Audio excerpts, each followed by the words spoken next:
Juno calling. It's Sanctuary of Reality, my comic review series. Time now for Cerebus issue 200, the 50th and final chapter of Mothers and Daughters, and the conclusion of the Mind's phone book.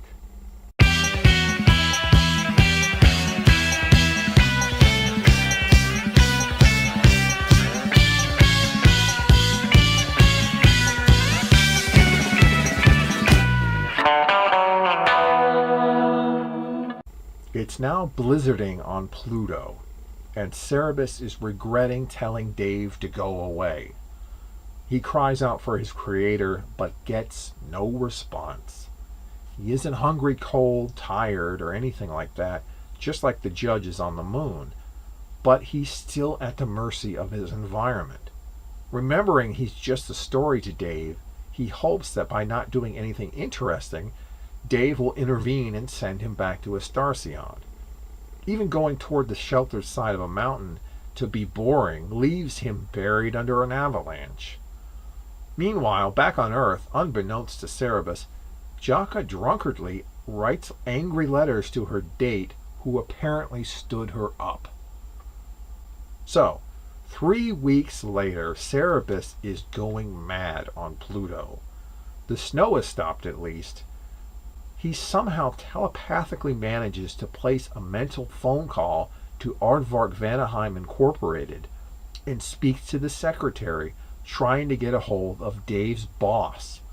The secretary is confused when Cerebus claims he's calling from Juno, as there's no such planet by that name. So Cerebus gives up and excuses himself meekly. With no potential way off the rock of ice he's trapped on forever, Cerebus laments being such an asshole, finally realizing his current predicament in life is his own fault. Thinking about where he wishes to go most of all in all the universe, Cerebus recalls a small tavern by Castle Wallace, next to the Wall of Psi, he once visited with Bear years ago. He would be very happy to be there again. Suddenly, a phone in his head rings. He's confused, but eventually answers it, and it's Dave calling. He apologizes for the injury to eye thing, complimenting him on being so brave for going through it without knowing what the hell a syringe even was. He's about to presume leaving Cerebus alone when Cerebus begs him to send him back home, promising he'd learned his lesson about Jaka. He'll die alone if he keeps waiting for her. He'll be unmourned if he doesn't make friends. And if he doesn't try to love anyone but her, he'll have no one to love him back. Cerebus apologizes for calling Dave evil, and plans on living a happy, warm, loving life from now onward, as long as Dave sends him back to Earth. Will Dave agree to do so, or will he merely send the Aardvark plummeting to his death? There's actually an Easter egg of sorts in this issue that I hadn't noticed my first time around, and I haven't seen it mentioned anywhere, but it's really neat nonetheless. Jaka's boyfriend is named Andrew, right? Andrew Archibald. You put the name in reverse, it's Archibald Andrew, aka Archie Andrews.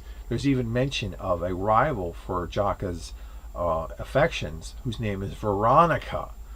So yeah, it makes Jaka into Betty Cooper, and it's a really cute moment, and it's kind of a blink and you miss it kind of thing, but it's neat nonetheless. It's probably the only Archie parody that we ever get in Cerebus. So, but it's yet another comic parody, and I enjoyed it.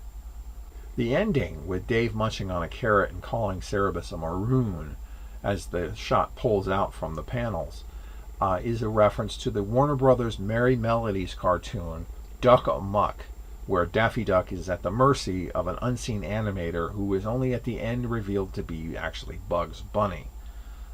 It's one of the most recognizable moments of fourth wall breaking in any medium, so the homage to it is really amusing as a result.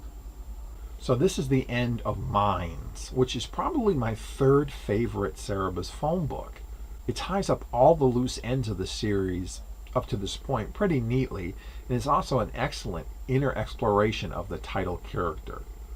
It's a shame so many people wash their hands of the series after reads, and as a result miss out on some great moments and some great comics.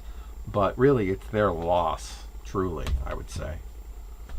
This is the end of the mothers and daughters storyline at long last.